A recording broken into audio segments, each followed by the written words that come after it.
All right, peace to the family. This is Brandon B. Dixon. You're tuned into another episode of the Power of Ownership podcast. I got my guest host Stephen Contreras in the building. Hey, how you guys doing? Well, not quite in the building. I guess you're in your building, your house, and we still under quarantine here in Texas. So we're. What what day is it? Like 180 something? I mean, not sure. I mean, I've lost track of time. I've been so busy with work, working from the house. So it's like normal to me, except when I have to go out to grab something to eat or something. Then you got everybody in mass. I got to remind myself about this stuff. But let's go ahead and get the introductions out of the way and any promotions out of the way. Let's go ahead and start the show. I don't want to keep them too long today, even though they got time now. But, still we got the short attention spans. Again, I'm Brandon B. Dixon. I am a published author, serial entrepreneur, mortgage broker, community activist, public speaker, so on and so forth. My book, Sales the Nucleus of Any Profession, is out right now. On Barnes and Noble, y'all can go ahead and get a copy of that. Hold on a second. If y'all want to get a mortgage, go ahead and go to my website, like a lot of people been doing like crazy. I appreciate your support on loans. www.hocmortgage.com. Go fill out the application, and I will let you know what programs we have available. Join me on Mortgage Mondays. This is the new show. A lot of people been listening to the show, Mortgage Mondays with Billionaire Loan Officer, where I talk strictly about mortgages. I know it was the Power of Ownership was supposed to be about that, but it morphed into something else, morphed into something greater. Go to www.billionaireloanofficer.com. You want to book me for sales training, mentorships, so on and so forth, or you can call me 832-775-8357. I'm available 24/7 and at Billionaire Loan Officer on all social media. My guest host Stephen Contreras, go ahead, introduce yourself, and let's go ahead and get to the show. Hey guys, I'm Stephen Contreras. I'm a geologist here in Houston, Texas. Kind of like a Renaissance man, studier of the arts and sciences, trying to make the world a better place, and we're living in crazy times. They're going to be writing books about this time period, I think, and it's pretty cool to see how everything's going to unfold. And I'm happy everyone's here and ready for the journey that we're about to go into. So, Gotcha.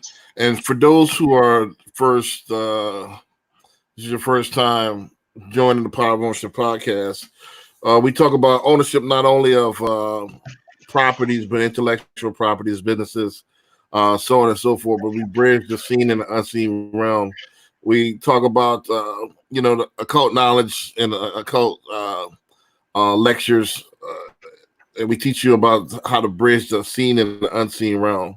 So to bring things to fruition. A lot of people talk about one or the other, but we're the first to kind of combine the two. So that's kind of the premise of the Power of Ownership podcast. Also, one other thing, if you like what we're doing, go ahead and I know the support has been tremendous the last couple of weeks. I've been liking the support. The Power of Ownership, Cash App. If you like what we're doing, keep it going. Y'all want to see us more heavily produced, go keep the party going. So let's get into this topic for today. Again, I don't want to keep y'all too long.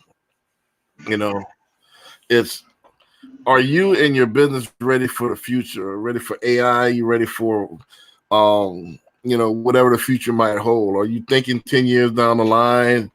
Or are you thinking 5 years down the line? What's your goals? What's your game plan? And are you ready for, now that everything has taken a dramatic turn, and this might become the social norm, is your business capable, or are you ready to survive in this new economy? Because like a lot of people thought, 9/11 was just an event, but it's changed everything since then. Even mortgages, like now we can't even, with the Patriot Act of 2001, we can't accept any like money. We got to source all money coming from anywhere. So I can't do cash. Like if you had $100,000 cash that you want to pay for a house, I couldn't take it. They used to be able to do that. They used to be able to do that before 2001. We didn't have to source the money. Now we have to source every penny of it. I have to find out where that money's coming from. I have to see the bank accounts. I have to trace that money. So Okay. so you can't go and just buy up a whole bunch of land in the United States without us tracing the money where it's coming from. Because terrorists could be funding your, what I mean, Yeah. the money that you're putting down. So that's one of the ways 9/11 changed the economy and the society as a whole. So now with this virus, this pandemic, is you and your business ready for the future? How is it going to change? And are you ready to embrace it? Are you ready to reject it? What are you going to do? Crawl up in the ball? I'll open the floor to you, Steve, and I'll let you chime in and give them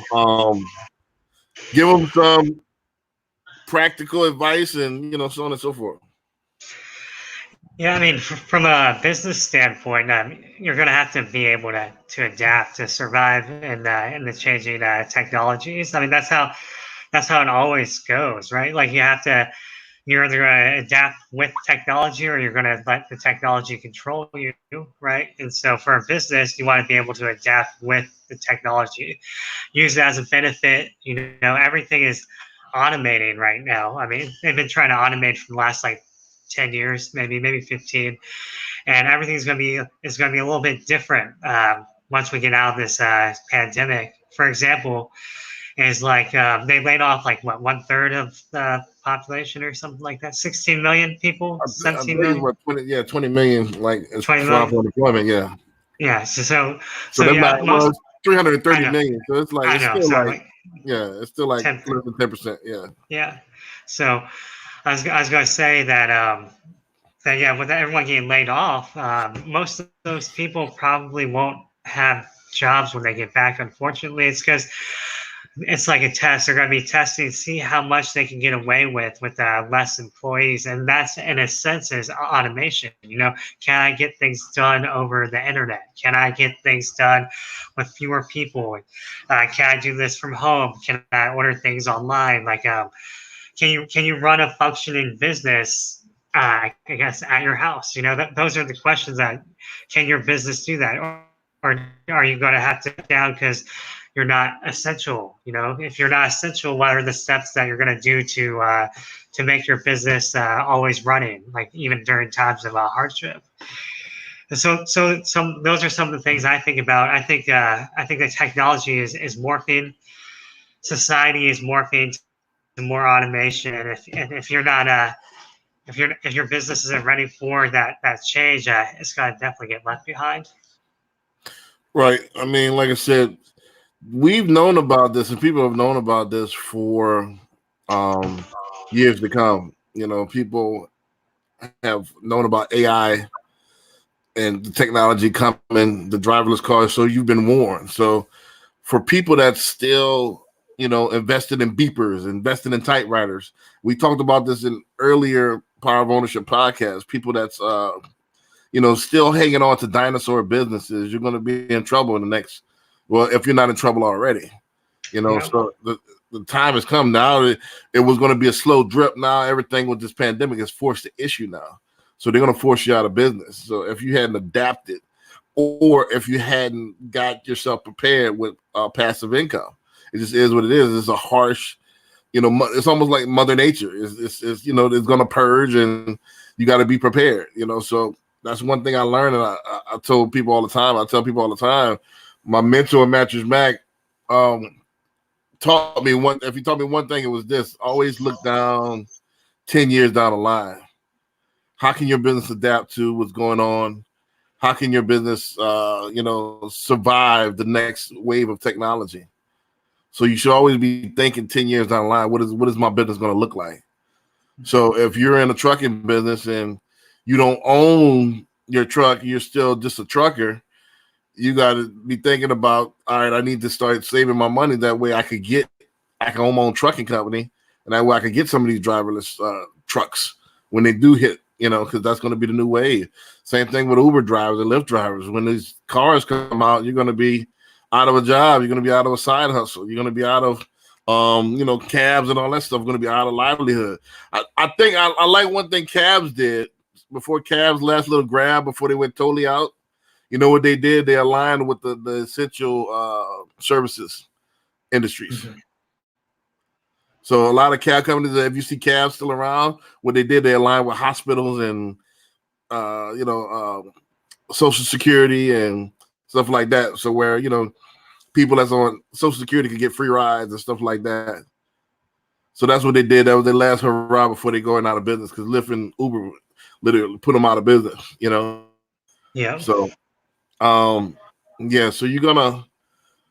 you gotta get ready for artificial intelligence, because this is what's gonna happen. In a second, there is gonna be no more cell phones. That's coming down the pipe as well. Your body's gonna be the interface. Yeah, your body's gonna be the interface. So if you own a cell phone business, you might want to rethink. If you own a fix the screen cell phone place, that might be obsolete in the next couple of years.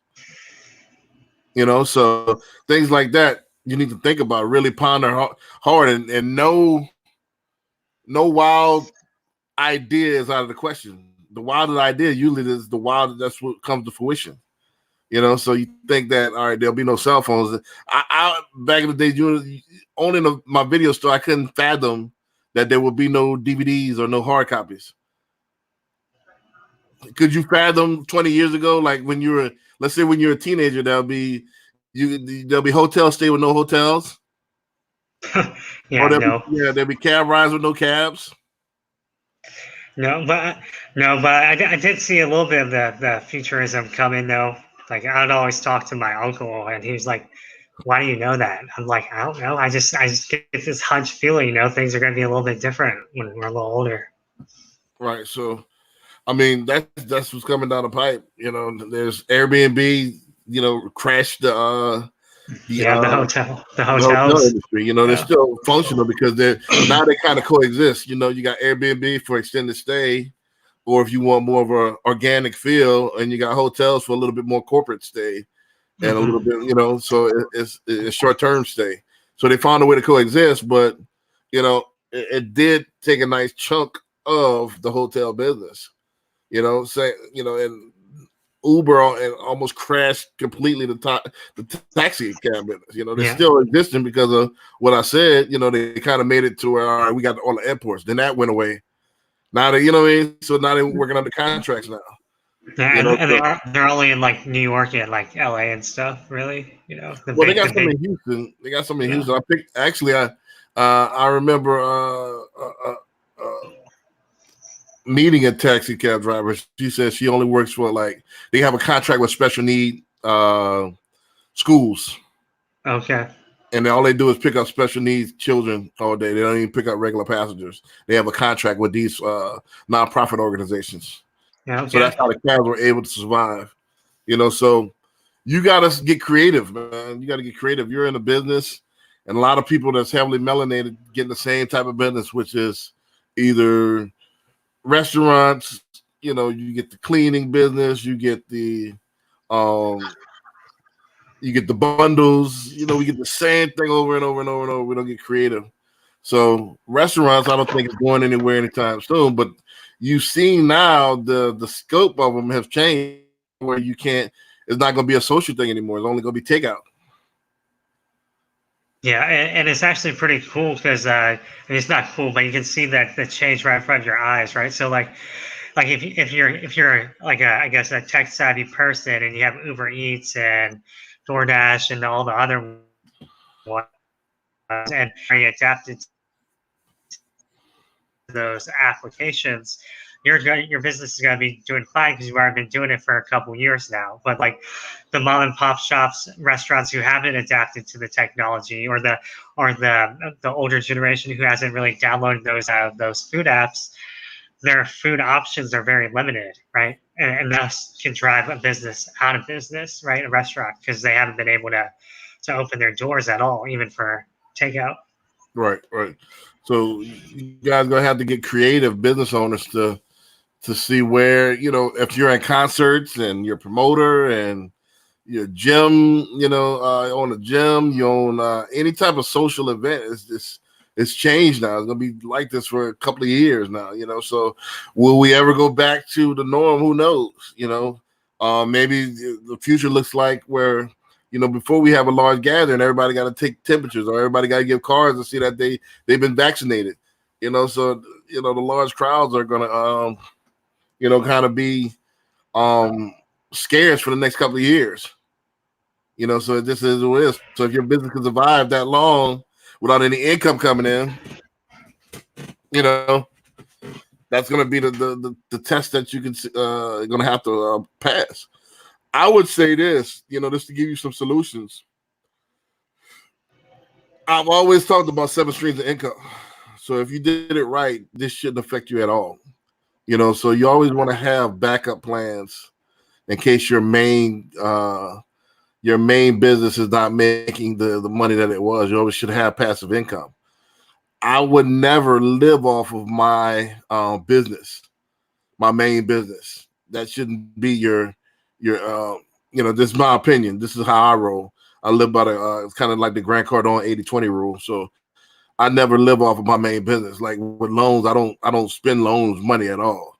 You know, I live off of sales training and selling books, you know. So loans is like this is my business to stack up and, you know, create intergenerational wealth.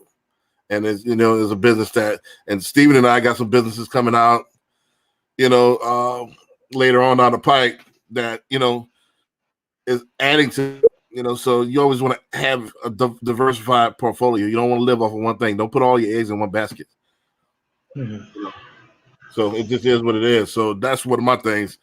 Never put all your eggs in one basket. That way you don't get sideswiped. If one goes down, you still got 6 more, 7 more to deal with that can make money.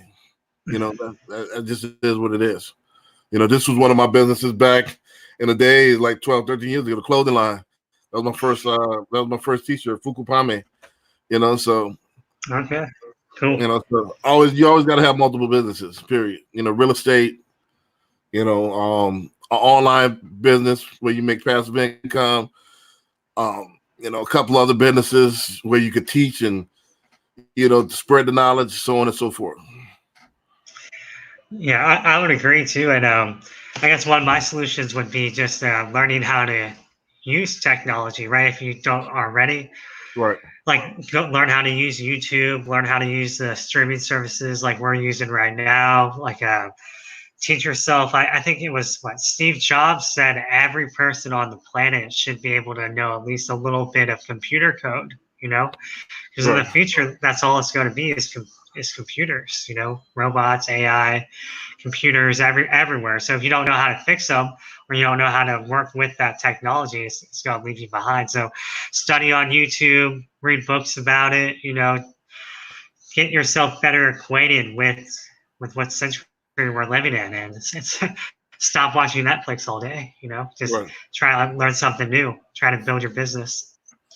Well, another thing as well that I learned over the years, and this is a direct shot of what I'm talking about. Like, say, I give you an example with my business as far as loans. The first year that I got into loans, first of all, I was in this 2 years before I got into it. That's how much, like I was telling Steve might even get in the business, but it's a whole new language, like earning a master's degree. So I studied 2 years the business, learned how to package loan, learned the secondary market. I learned everything I could. But the first year I was actually in the business, all I did was social media. All I did was build up my social media. I got 15,000 followers on Instagram. I got 6,000 LinkedIn. All I did was build up my social media and build up relationships. Second year, all I did was build up the analog relationships. Now, all right, I got a good social media following. You always got to be, I always talk about, you got to be high touch and high tech. Both at the same time. You can't be either or. You got to be both high touch and high tech. So what I mean by high touch is when I touch people in the street, you got to start following them on social media. If you follow them on social media, you got to start meeting. Hey, I gotta meet you in person. Let's sit down for dinner.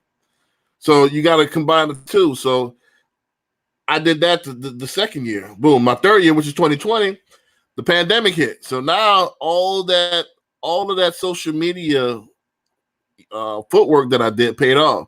Because now I'm the biggest thing on social media. How can we communicate now? Because since I can't touch you, social media. So everybody, you can see my DMs now. It's crazy. You know, everybody's, hey, you still in the money? Yeah, I'm still in, because I put that that groundwork in the first year. Now everybody knows me from being on social media, while other loan officers were still doing it the old way. They were meeting people in person. I meet you at a cocktail party. Now, when that's gone, you can't meet them at a cocktail party anymore. I was one of the only loan officers doing social media heavy. Yeah. So now, when it's the only gig in town, who they come back to? That's why the business has been crazy. Yeah, it's been paying off for sure. Like it's really important. It's pretty cool that you have the foresight to think about it like that, because you are like one of the only ones I see on social media doing what you're doing. Exactly. I'm one of the pioneers. I took my first year, and all I did was build up my social media followers. That's all I did. I did 25 loans, but it was strictly from social media. I did a little bit of analog. I'm not gonna, say it was all 100%, but mainly it was social media, and I gained my following from there. So now, once it flipped, now you can't meet anybody, and everybody stopped, lending money. Who are they gonna come back to? This is what it is, man. So you got to put those groundworks in first. You gotta, if you got a dinosaur mentality where you're not trying to embrace social media, look at the draft. Look at the draft yesterday. Everything's. That's where it's going. FaceTime. Yeah, it's a good example. Wide drive clear across the from the Woodlands to. We used to drive. Used to drive from the Woodlands to my office in Memorial sometimes to do the podcast. That's asinine. Why do that? You could just roll over, get on camera, and we can do the show like that. So you're gonna have to embrace technology. It just is what it is. So meetings the business meetings are gonna go away. Everybody's on Zoom. Everybody's on StreamYard, like we're on StreamYard. So why would I go across town to meet you in person now? Especially if I don't know if you got the virus or not. So people that's the old guys are going to fall by the wayside. You're not going to be, if you hadn't adapted to the new age, which is just the new age, everything's going to be digital, you're going to fall by the wayside. Then the next step is going to be, we're not going to have phones anymore. Everything's going to be or currency, maybe. Right. Well, digital currency is always going to be there. The form of currency, because the dollar's crashing, the form of currency might change. But I don't think currency, the concept itself, is not going anywhere. I agree. That's what I meant. Yeah, like the dollar's crashing. I thought it'd be probably like 10, 20 years before we switch, but I mean, with everything going on right now, it could be a lot sooner. Right. So people got to be prepared. Have you put your money in gold? Have you put your money in something that's tangible? Or is your money still numbers on the screen? If your money's all numbers on the screen, you might want to reconsider that, because once if that screen goes to zero, then what? Yeah, go buy some property, Right. Get your money in something real. Tangible is going to be what's what. When that dollar crashes, then what? Because think about it. Yeah. Trump just printed up $3 trillion that weakened the dollar, and then he's talking about printing more for the stimulus package, and the economy doesn't come back. That's going to make the dollar worth nothing. And then the oil for the first time has been negative per barrel. You see what I'm saying? Yeah, which is it's crazy. Yeah. Yeah, I don't even know how the math works on that, right? It's just like zero. It's like, how can something be that's tangible be negative dollars, right? Right. So it's crazy. That's the thing, man. So you got to prepare. I don't think people are prepared for what's next. A lot of people. This is the problem with just living off the fat of the land and letting the tide take you where the tide takes you. Because what happens is, if the tide takes you to turmoil, you're stuck in turmoil. You don't have any control over your life. It just is what it is. You got to learn how to dog paddle or whatever, just kind of swim your way and guide your own life. A lot of people don't want to do that, So you got people think the stock market is too complex. People think, money is too complex. This is not complex to learn. You're going to have to learn money in order to navigate this. I'm watching something on YouTube the other day.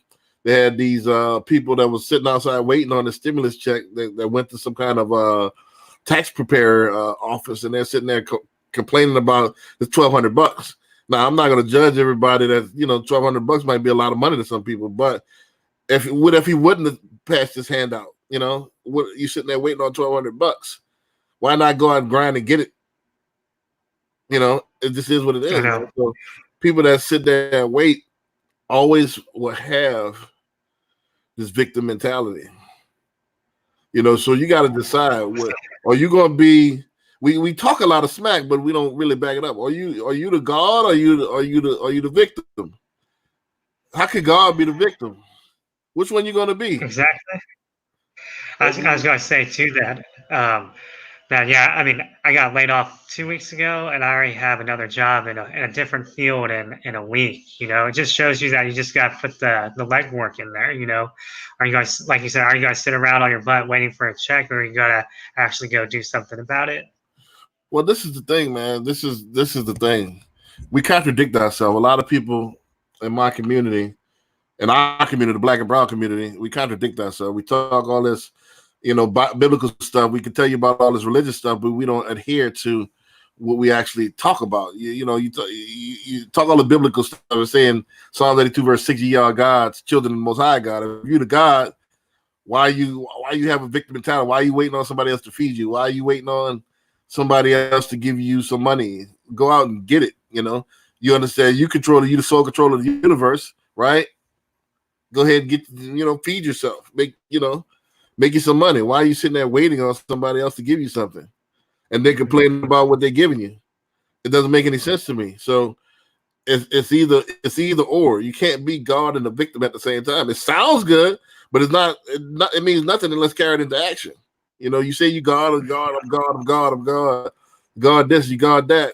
You know, so I'm a Christian. I'm a Christian. All right, Christian means to crystallize oneself with God.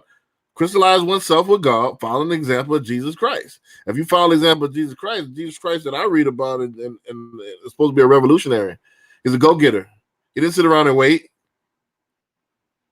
Think about it. If you sit around and wait for the government to go ahead, acknowledge me as the Son of God. He would have never got it done. Mm-hmm. You know what I mean? So I read about a go-getter. So if you're supposed to follow the example, why don't have a bunch of go-getters instead of a bunch of people that's sitting there waiting for a handout? Same thing with the small business, the SBA loans. All right, get your loans. They're cool. That if you don't have to pay for it, that's fine. But you should have enough stacked up and enough going to where your business shouldn't take a hit, and you should always be creative to where you can keep your business open. And you should have a business strictly dependent on one thing, because if one thing falls out, then you're out of your livelihood. So you always want to spread your seeds. That way, if one falls out, you got something else that's going, and you can concentrate your efforts in that. So do you think if there's one good outlook of this, do you think people will get wiser from this situation with small businesses? Like, do you think they'll look at how they manage things a little differently? Very few will, most won't. Again, my theory is if you listen to my lectures, 90% of people won't bust a grape. They're not going to do anything. They're here on vacation. They incarnated to be the victim. They incarnated to be to see how it feels. That's how powerful we are. It's really you in a different space and time. You at this particular, and you're the backdrop. You're not the main character in that particular place and time. It just is what it is. You can't make everybody. Some people got to be backdrop. Everybody can't be the main character. This is true. It just is what it is. So some people we're never going to get through to. It's not meant for them to get through to. Then you cannot vibrate on this frequency. It's not meant for you. You didn't come to vibrate on this frequency. You come to be a backdrop. Yeah. You come to be a stunt dummy. You know what I mean, or whatever. You're the extra. You know what I mean? In my movie. Yeah. So you can't save everybody. So it's for people not meant to be saved. They're meant to be props. I hate to say it. It just is what it is. So you can't. Very few people are going to hear them. But I'm not here for the masses. I'm here for the chosen. So that's the chosen, the elite, the ones that can vibrate and hear. Most people can't even vibrate and hear. Look at the comments right now. We're empty. Look at we had 5 or 6 people, now it's down to 0. A lot of people can't hear this message, and that's not what I'm here for. It's going to be very, very few. If I could get through to a 0.5% of the population, Just what? Yeah. that's all I'm here for. I'm not trying to appeal to the masses, because if you appeal to the masses, chances are some BS. That's what appeals to the masses: twerking and BS and sugary foods and and garbage. That's what appeals to the masses: the negative, the evil stuff. Yeah, the low level emotions, low level frequencies. Right, the low level frequency. That's what that's what has the largest bandwidth. It's the bullshit. Let's just call it what it is. What I'm talking about, the high frequency stuff, is only built for Cuban links. It's only for a small percentage of the population. That's what this show is for. It's not for everybody. It just is what it is. A lot of people don't know what the hell we're talking about. Huh? I got to do something? Yeah, you got to do something. It's like you're saying that AI is going to replace my job in 2 years? What? No way. Right. No, I'll wait till it gets replaced. Then I get unemployment. Then I go from there. Then I'll beg some money. I think the begging and the storytelling actually feels better than the accomplishment. Yeah. Maybe. A lot of people like to feel sorry for themselves. That is true. Yeah. Yes, I think the feeling sorry for themselves feel better than the victory. Mm-hmm. Yeah, because it's harder to get the victory, so it feels good, but it takes a long way to get there. Right. I think I said this on an earlier podcast. I'm gonna just tell a story one more time, real quick. I noticed that I had an epiphany once Tom Brady won like his 5th or 6th Super Bowl, and I just had an epiphany, like, man, all of this throughout his life, the park ball, the late nights, all of that was for this one moment. All of the late nights, the practices, the sweat, the blood, sweat, and tears, all those years for to manifest this one moment. It's a great moment, but it takes all that build up to manifest that one little moment. And a lot of people don't want that. A lot of people like the low hanging fruit. Or it's easy to go get a 12-piece donut. As long as they got the money. And then releases damn near the same endorphins. So it's like the drug is the quick fix. Yeah. You see what I'm saying? Yeah, life is hard, right? And you gotta work. Yeah, hard as you want. It's easy. I disagree with you. It's easy. As hard as you want it to make it hard. If you want it to be hard, it shall be hard. Yeah. What I was trying to say is, like, what you get in is what you get out, right? You have to be able to maneuver and work hard. Nothing's free. You gotta earn it. Right. So my thing is, like I said, I mean, that's they get exactly what they want. You get exactly what you want out of this thing.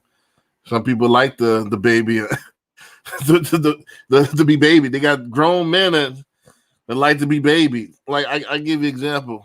I don't think I've ever said this on air, but I think I have. I think I was talking about maybe doing it, but I don't think I ever told people I did. I did it for a few weeks until the pandemic came up. But I told you, I brought a whole new truck because after the Young Jock thing went viral, it inspired me to do more than what I'm doing. So I brought a truck just so I could do Lyft. Just so I could make some extra money on the weekends, So I Friday, Saturday, Sunday I was doing Lyft. So I told you I picked up a passenger one time, and from the airport. I was trying to pick up a passenger, and the GPS led me to an aisle over, and they had one traffic aisle. Then they had the one that was for them. I'm like, yeah, do you see me? I'm over here. The guy like, oh man, I might get hit by this car that's coming. I'm like, bro, if you don't cross this goddamn street and get in this car, bro, it's not bullshit. You know what I mean? So the dude was like crying about having to cross the street, maybe 10 feet to get in the car. Are you serious?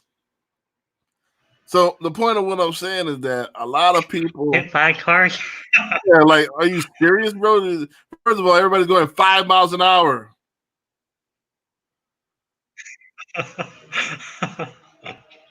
It's in the airport zone.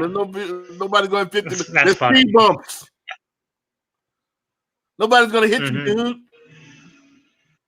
So my point of what I'm saying is that people like to be pampered and babied. And they go to show you that they're little boys and little girls mentally. They still hadn't grown. Their body might be, fully mature, but their mind is still little boys and fragile little girls. Most people get stuck in high school, actually, because that's where they stop learning, right? Right. They're all stuck in it. Some people are kids. Some people are literally kids and never grew, never been challenged, and never been babied, and never went through anything in isolation where you can reflect and get better. That's what I talked about earlier in this ape, earlier today, my All Positive Energy blog, is that until you're challenged, until you're faced with adversity, and you always be in this bubble, and you're always gonna be in your own little world. In your own little world, you'll never get better. You're never gonna sit back and reflect like, damn, why do I do that? Why do I, it's not conducive to where I want to go. So let me change this about myself. So until you're challenged, till you're met with adversity, you're gonna be in your own little bubble, and you're never gonna get better as a human being. Some people are still kids, literally, and some people will die as a kid, and they never grew. They never grew up. Yeah, that's hard to do. I can't even imagine just being stuck like that. It's tough. That's when you don't have any people, nobody around you challenging you. Yeah. All we can do is just hope. All we can do is just hope they can get better. Hopefully. Again, everybody's not going to get better. It just is. You got to identify them, and it is what it is. Now you're aware of. All right, you're that type of person. Let me, either A, I can help you, or B, I'm gonna stay away. Mm-hmm. I'm not gonna try to force my help down anybody's throat. If you don't want me to help you, cool. Next. The world's too big. There's 8 billion other people. Yeah. You know what I'm saying? This is what it is. But the point I wanted to say earlier is that some people like where they are. They don't want to get any better. They want to be a baby the rest of their life. They want to be, a child. That's why they never was challenged. Some people like we even see where we're at. Some people are on different levels than others. Some people are really adolescents in the brain. Mm-hmm. And so, even from racial things, that's really childish. To even with the religious thing, you're not even mature enough to respect somebody else's mind frame. Yeah, which is dumb. It is dumb.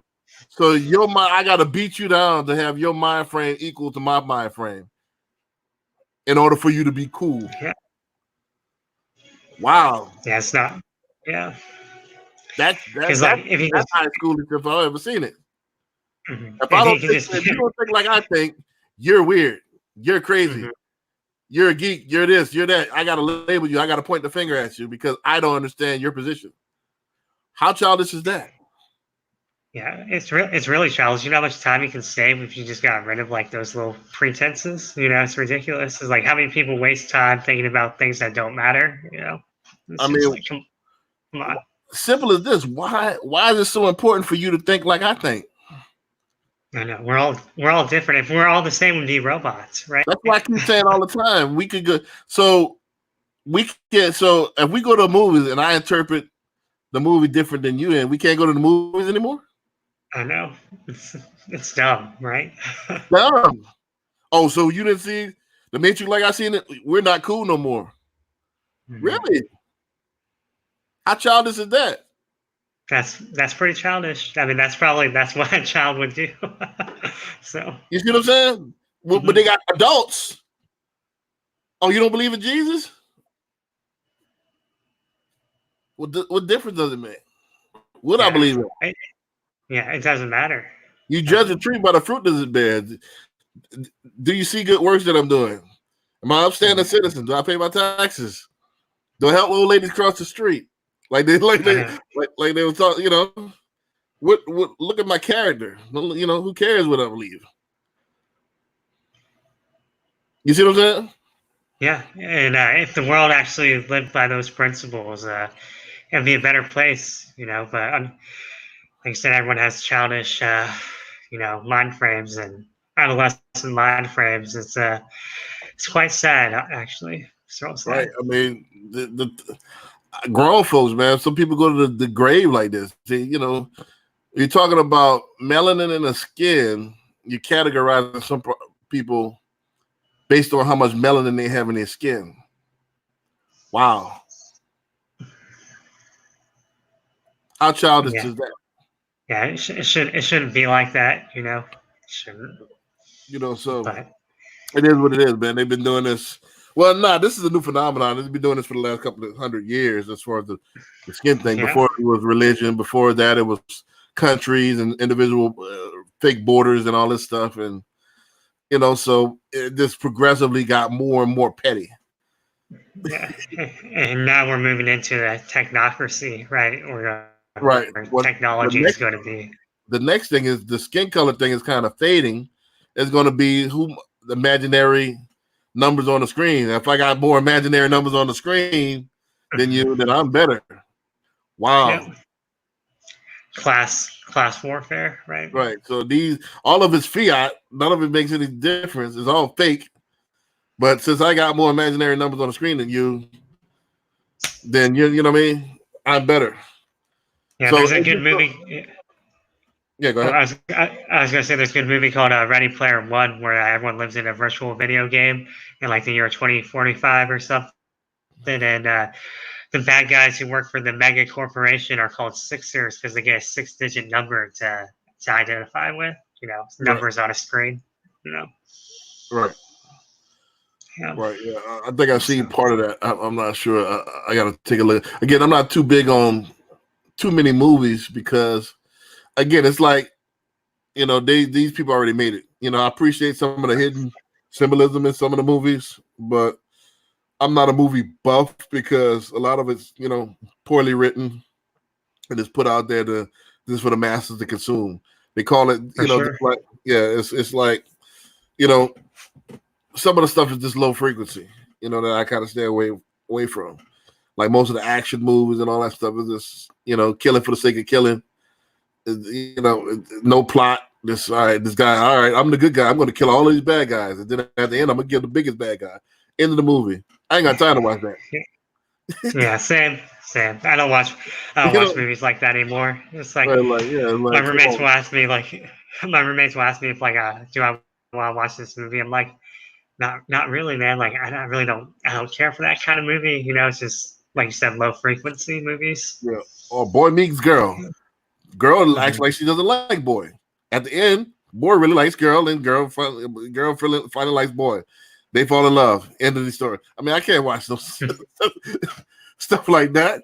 You know what I mean? So I need something that's going to be intellectually stimulating. You know what I mean? Something that kind of has some metaphysical aspects to it, or quantum physics, or something to that effect. You know, something that's, you know, it just is what it is, man. I'm finally becoming free. This is the thing. I don't know if you're feeling the same. I'm finally becoming free of all societal chains. And I'm going to manifest. Society's going to follow me. I don't have to do what the crowd's doing because my crowd's going to follow what I like to do. You know, so I don't have to pretend anymore to like something because everybody else likes it. You know, it just is what it is. I'm free of, okay, I got to like this to fit in with the crowd. I make my own crowd. I march by the drum of my own people. You know, so that's a good feeling. feeling. By the beat of my own drum or whatever, you know. Mm-hmm. So this is what it is. I'm past that stage where I got to do stuff to fit in with somebody, you know. If you know, dating wise, if a female's not on my frequency, I'll pass. I'm not going to try to make it on my frequency, you know, because what's going to happen is it's going to turn out bad in the end anyway. I'm wasting time. Yeah, it's okay to be eccentric too. You know, a lot of people want to fit in the norms of society, but you know that's boring, in my opinion. Well, think about it. The norms of society. What do we have? We have a bunch of sheeple, a bunch of people that's, you know, asleep and as dumb as a bag of rocks. Is this what I aspire to be? You know, look at the masses, dumb masses. Is this where I want to go? So my thing is, I went from the stage of trying to fit in to wow, I'm the smartest person in the room to while I'm beyond the smartest person in the room to like I'm the smartest person in the room to it just is what it is. That's where I'm at right now, you know. So um I'm trying to find a room that I could be um average in that has yet to manifest itself, but I'm looking for that tribe. So ain't too many out there like it. So most people are they want this to be real so bad that they dumb themselves down to uh you know almost almost retarded level, almost you know should I say and that's a good word Low for IQ. Yeah. yeah, it's like mentally challenged levels. That's how they slow themselves down that much to fit in. It's actually a huge problem. Like what you're talking about is, it's like in the United States alone, the IQ is, yeah, I want to say less than 100. Almost average is less than 100 or something like that. I would say less than that, maybe Yeah, 40 or 50. 60, right? Like I forgot the numbers, Most but I people mean, can't man, like read it it's, right. Most people can't read it right. If they yeah, do read, they don't read with any comprehension. yeah. You know, It's and a I huge noticed problem, like a huge problem. right. I mean, I noticed that even my profession. That's why I'm so good at what I do as far as mortgage broker, like writing the guidelines. That's why I have to address so many underwriters. Like, nah, let's read this. Let's read it together. That's not what it said. Let's read it. So a lot of people merge stuff together and they half read stuff, and it's a huge. And these are adults Yeah, that don't know how to read. You know, so now you're merging this thing together. See right here, this is called a semicolon. That means I have to break this down to grown people. A lot of people don't, in their 30s and 40s that don't know how to read. But they know, yeah. but they know But everything about the Friends episodes yeah, or the football teams. Yeah, or the football teams, but they don't know how to read and write. You got grown people that yeah. don't know how to read and write. It just is what it is. It just is what it is, man. It's a shame, but that's what they came in to do. It feels better to BS and watch Netflix and twerk and do all the rest of the stuff that y'all doing than actually get better and embrace the future. Why not get on the winning side? You understand where this is going with AI and interfacing artificial intelligence with the bio. Why not get into that field, read everything you can get and get on the winning side instead of waiting till the tide wipes you to shore? Why not embrace it and get on the side where you can make you some money? Again, this is tough stuff, but people don't want to do that. They just rather sit.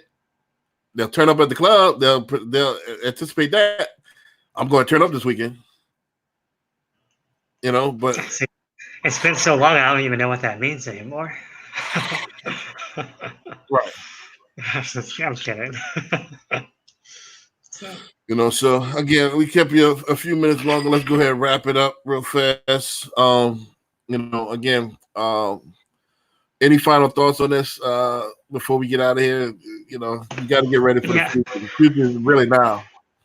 Yeah, so I think it might have been the ancient Egyptians or one of the old societies was like, don't want technology to enslave you. You want to always be in control of technology because if you don't control your technology, you will be lost with technology controlling you. And it doesn't even matter if we're talking about AI. We could be talking about the printing press. It's how we use information in society to be able to access different parts of society. If you don't understand your society or the technology and how things are changing, you will get left behind, unfortunately. And so my best advice is to keep on learning, never stop learning. Even if when you hit your plateaus, keep on pushing further and further because in the end, it will be worth it. And one final note on just a completely different subject for those people who like politics and things like that. Kim Jong Un died yesterday. It's not officially reported, but everyone knows he's gone, and that's really important. I would say just keep a very close eye out on North Korea because with his death, things will change. So just be careful. Right. So with that being said, just to wrap it up, um, and I'm only talking to a very few people, the 1% or the aspiring 1% that can hear this particular frequency talk. Go hard. Like I said in the second part of my Billionaire Mindset lecture, just go hard on what you're doing. You know, the rest, let the rest, and let us go hard while everybody else is resting and sleeping and doing all the rest of the stuff that average people do. Go hard. When they slumber, you grind. When they party, you grind. When they BS, you grind. You know, you just have to be a beast. And the reason why I wanted to talk about this as well, I forgot I wrote this down on the lecture. Beware the Dog. This is one of my favorite movies, Lord of War. His brother wrote on the mirror, "Beware the dog." Everywhere he went, beware the dog. And a lot of people took that a certain way. I took it on a more metaphysical plane. Is that you got to beware of the dog inside of you. You know, beware of, and this is what we're talking about this whole show. What does a dog do? What are the attributes of a dog? Attributes of a dog, it has a symbiotic relationship with its master. It relies on its master for food. It relies on its master for shelter. It relies on its master for to care for it. It lost its wild its wild nature, its instincts when it was a wolf. So a dog is basically a domesticated wolf. So a lot of people thought this beware the dog was like a badass thing. Now that's beware of the dog inside yourself. Beware the domesticated animal that you could become, the comfort addict that you could become, the one that can't fend for itself, the one that's man's best friend, your sidekick. You know, so the people that could hear me, beware the dog that's in you. Don't become the dog. Don't become man's best friend. You know, you got to be a beast more than a dog, or reverse it. You got to be a god and not a dog. Mm-hmm.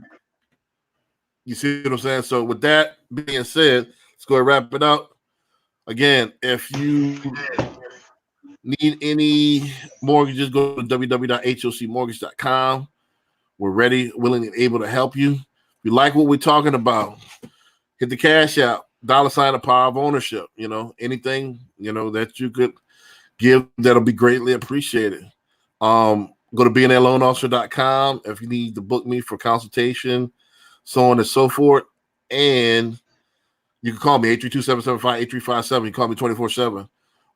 At Billionaire Loan Officer on all social media platforms. And don't forget, get a copy of the book. Now's the time to read. This will take you a day because you know, since you're sitting at home anyway. Sales the nucleus of any profession now on Barnes and Nobles and Amazon. About to be exclusively Amazon real soon. Stephen Contreras, you can find him at Stephen Contreras, at Stephen_Contreras_90 on all social media. With that, don't forget, God is a verb, and personal responsibility is your only savior. With that, I'm going to say peace. Peace.